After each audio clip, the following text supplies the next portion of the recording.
مر رجل بقبر أخيه كان يعرفه في الدنيا فيسلم عليه رد عليه السلام و عرفه. وقتی که مرد از پیش یک قبر یک برادر مسلمانش که در دنیا میشناخت میگذره سلامش میته، او سلام ای را جواب میگه و میشناسش. و اذا مر بقبر لم يعرفه فسلم عليه رد عليه السلام. اما از پیش قبر مسلمان گذشت که نمیشناسش، سلامش داد، او هم نمیشناسه، ای را میگه جواب سلامش میگه. بعد از همه دلیل قوی‌تر برای کسایی که میگن مرده میشنوه روایتی صحیح مسلم است از انس بن مالک. حضرت قصه جنگ بدر میکنه که میگه که وقتی که جنگ بدر خلاص شد حضرت صلی الله علیه و سلم امر کرد مرده های مشرکان را از جمله آنها بدبخت ابو جهل دیگر را در یک چاه پرت افتادن، میگه در یک قلیب بدر. 3 روز حضرت ایستاده در اون بدر که مبادا با دشمنا بر دروغ مقصد که پهنه کنن که ترسیدن مسلمانان گریختن، برای اون ایستاد که اگر یگون دعوا داشته باشه از ما مقصد اینا بیوری. 3 روز حضرت عادت شبیه 3 روز همونجا ایستاد. روزی سیوم نزد همون چاهی که مرده مشرکا در درمش انداختگی بود نزد هم اومد گفت یا ابو جهل ابن هشام یا عتبه ابن ربیعه یا شیبه ابن ربیعه یا امیه ابن خلف، نام همون 4 نفر سروری کافرها را که در اون جنگ کشته شده بودند گرفت.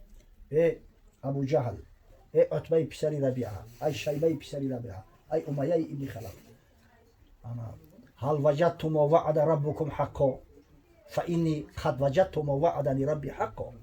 آیا شما همون وعیدی را که خدای تعالی در حق تو کرده بود دریافته؟ با خدا قسم چیزی را که خدای تعالی برای من بشارت داد ما یافته. شما را همون عذاب و مشقتی را که خدای تعالی وعید تو میکرد دریافته. حضرت عمر از قفا می اومد است، صداش شنید، گفت یا رسول الله کیف یسمع وقد جیفوا. ای حبیب خدا، گفت او چه خیلی میشنوان که ایو علاقه پوسیدیم علاقه بو گرفتگیم کی رو شوزاد از اون در هوای گرم نیست نبودی. حضرت صلی الله علیه و سلم گفت والذی نفسی بیده ما انتم باسمع لما اقول منهم ولكنهم لا يقدرون ان يجيبوا. قسم به خدایی که جان من در قبضه قدرت اوست، از شما گپی ما را ایو بهتر میفهمند، فقط قدرت جواب گفتن ندارن. گفت سبحان الله. این قوی ترین دلیلشون کسایی که میگن مرده ها میشنون همین است. یک چیزش به خلافه، مرده را تا همون وقتی که میبرن در قبر میموننش برمیگردن کو یک چند قدم دور میشوند تا او چرا شنیدنش به یگان شک شبهه. انا این جنجال و دعوا در حالت بعدی ایه که او یا بشنوه یا نمیشنوه. ها وقتی میت برداشته بودند ها سخن میکنه و ما نمیتونیم شنیده نولا میکنه اگر به شرط چی باشه. انا حدیثی امام بخاری است با روایت ابو سعید خدری، میگه حضرت صلی الله علیه و سلم گفت که اذا وضعت الجنازه واحتملها الرجال على اعناقهم فان كانت صالحه قالت قدموني قدموني وان كانت غير صالحه قالت لاهلها یا ویلها اين يذهبون بها. همین وقتی که میگه مرده را در بالای تابوت میمونن و مردکا در سر کتفشو میگیرن، اگر میت میگه صالح باشه آدم خوب باشه میگه دیدون میکنه نعره میزنه قدمونی شتاب کنی زود به منزل مقصود برای برسونینم. آخه او قبر خدای تعالی به یک روضه از ریاض جنت مبدل کردم دیگه. از کجا میدونه؟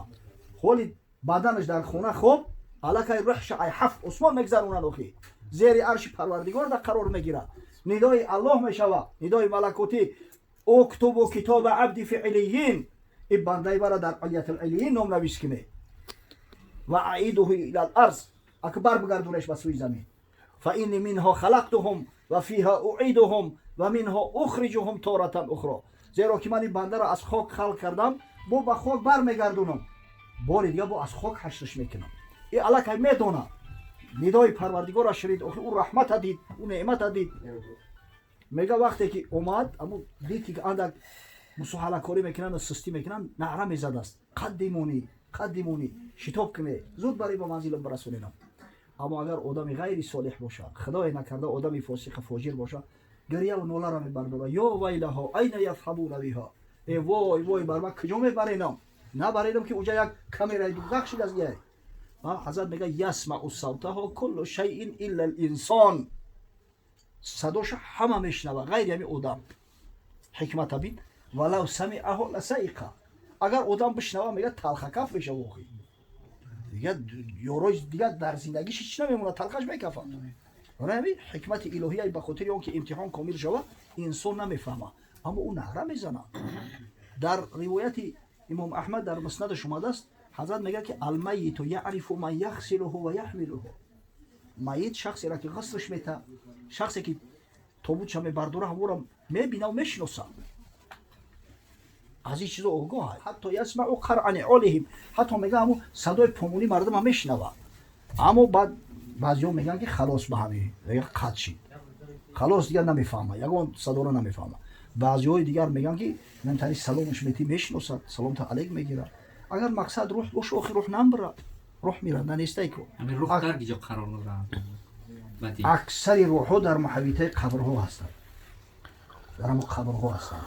همون قبر یک باغی از باغ‌های جنت میکنه، برای روح میکنه. روح زنده است اکثریتش. یا که یک حفره از حفر نیرونش میکنه، یک کمیره دوزخ میکنه، برای همون میکنه که عذاب شو بکشه.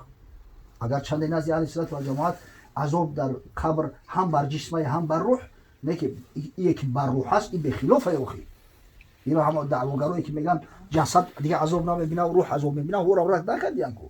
برای مثال همین قبر بیشتری روح‌ها در هم محیطه قبر هست، در نزدیکی همون هست. حتی کسی اگر به زیارت شما رفته است میشناختیانش. کی اومد کی؟ این همین کسایی که همین دعوا میکنن فلان و بسمدون مردم همه قبر پرست خاک پرست میگن ابلهی میکنن، همینا متاسفانه خودشو از علم به قدر کافی برخوردار نیستن. و الا همین در این مسئله روح عالم برزخ یکی از مکملترین کتاب‌ها را یک پیر یمیان نوشته است. همین ابن قیم جوزیه، این شاگرد نمره اولی ابن تیمیه است. شخصی که اصول ابن تیمیه را بگیم ایسری نو زنده کرد، نام ابن تیمیه را هم طریق حفظ کرد. شخصی که در درجه و منزلت شاید ابن تیمیه بالا باشه و پایین نیست.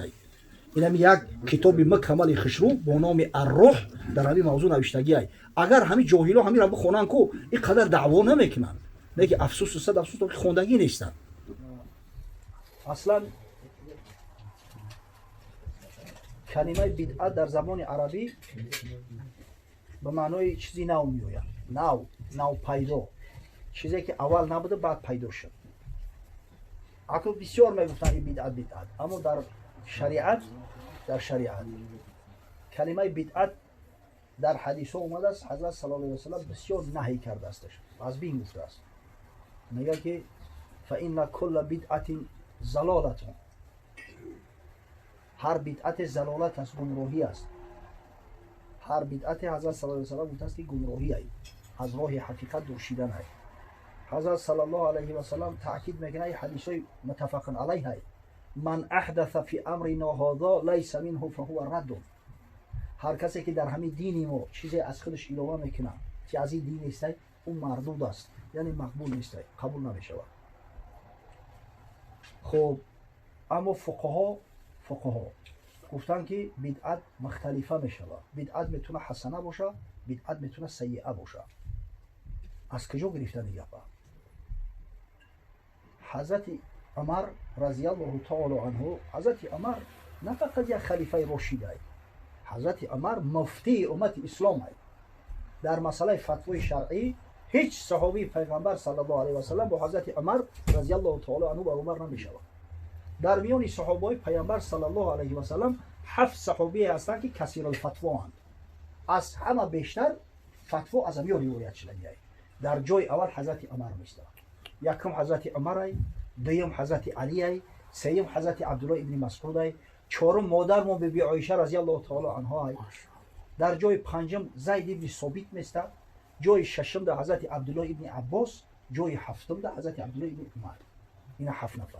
جای یکم در حضرت عمر است. اگر فتوای حضرت عمر را جمع کنیم 40 انسیکلوپدیا میشه. 40 انسیکلوپدیا میشه.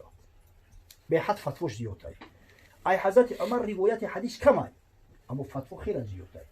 علتش چیه؟ حضرت از بس که در عصر پیغمبر بود، همراه پیغمبر بود، کاری را از پیغمبر دیده بود، نمیگه که پیغمبر گفت، پیغمبر کرد، امر میکنه که بکنه. از اون پیغمبر نه، خودش میگه بکنه. برای فتواش خیلی زیاد است، در صورتی که روایت حدیثش کمتر است. حالا حضرت عمر در صحیح بخاری اومده است، حدیث رقم 2010 در کتاب ساو. میگه در رمضان اومد مسجد اومد، مردم پراکنده، بعضیا تنها نماز میخونن، بعضیا کسی سکس شده نماز خوندستیان، بعضیا قرآن میخونن، بعضیا یک گوشه داشتگی استراحت دارن. گفت اگر همه همی یک جماعت میشیدن عجایب نعمت میشید. همه همی یک جماعت میشیدن، یا امام پیش مید اومده، او اگر ختم قرآن میشید البته خوب میشید. بعد حضرت میگه ابی ابن کعب سیدی قرای قرآن، سیدی حفوظ قرآن، امام تعیین کرد، نماز یک کردن. وقتی روز دیگه اومدن مردم همه در یک صف ختم قرآن میگذرونن. حضرت دید ذوقش کرد، گفت نعم البدعة هذه، چی بدعتی به نعمت است، چی بدعتی خوبی هستند. اینا حضرت عمر گفته است. و اینا بریده و تراشیده و پرتوفته نمیشه بکن. نعم البدعة هذه. بعد چی میگن؟ میگن غرض همین بدعتی که در اینجا حضرت عمر آورده است همون معنای لغوی شد، یعنی چیزا که نه. مثلا لغوی ده نماز تراویح بود در زمان پیغمبر، بله نماز تراویح بود، اما حضرت همگی 3 روز خوند، همگی 3 بار خونده است، هر شب نخوندن. ببینید خودی حضرت عمر بگو زبان عربی را چه شما نمیدونید؟ شما اخلاقای حضرت عمر عربی را خوبتر و بهتر میدونید. حضرت عمر نفهمید که کل بدعت ضلاله، همونجا کل بدعت ای کل بدعت سیئه فی ضلاله، هر بدعتی که سیئه است بد از در ضلالت و در گمراهی است. اما حضرت نعم البدعة هذه. دیگر همون بزرگان محدثایی که مردمی به عقل به فرهنگ هستند، وقتی که تقسیم میکنن بدعت به سیئه و به بدعت ضلاله، اونو اجتناب میکنن یک حدیثی را از حضرت رسول الله صلی الله علیه و سلم که در صحیح مسلم اومده است.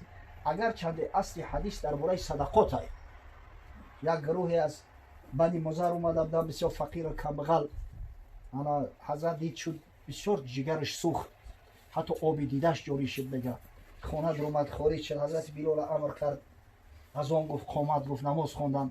بعدا حضرت خطبه خوند، تحقیق کرد مردم که امیو برادرای شما هست، هر کسی چی کنیت داره بیاره خیر صدقه کنه. یکی از صحابیون میگه در دستش یک بدره زر گرفت، یک مقصد یک خلطه دیرم، کادت کفه تعجز عنها بل قد عجزت، همین خیلی وزبینه که دستش یک قوت نکرد میگه آوردن، بلکه حتی عاجز شد میگه دسته قپی داشت.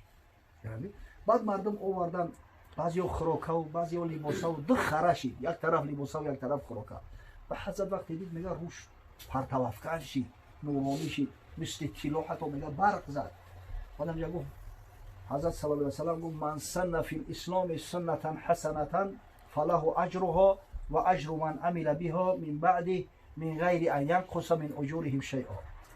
هر کسی در اسلام یک سنت حسنه را جاری کنه، اجر ثواب کردگیش هم میگیره و اجر ثواب کسایی را که با این تقلید کردن کردن از حساب اونو نه، از او کم نمیکنن. خداوند با او میته اجر ثواب شد، با همون مقداری دیگه با ایران میته. و من سن فی الاسلام سنتا سیئتا کان علیه وزرها و وزر من عمل بها من بعد من غیر ان ینقص من اوزارهم شیء. و هر کسی یک کاری بدی را جاری کنه، یک عمل نامطلوبی را داخل کنه، هم گناهی کردگیش هم میگیره، هم گناهی کسایی را که به این تقلید میکنه و میکنه انجام میده. نبی غرض از سنت همینجا هم و یخینو بدعت است.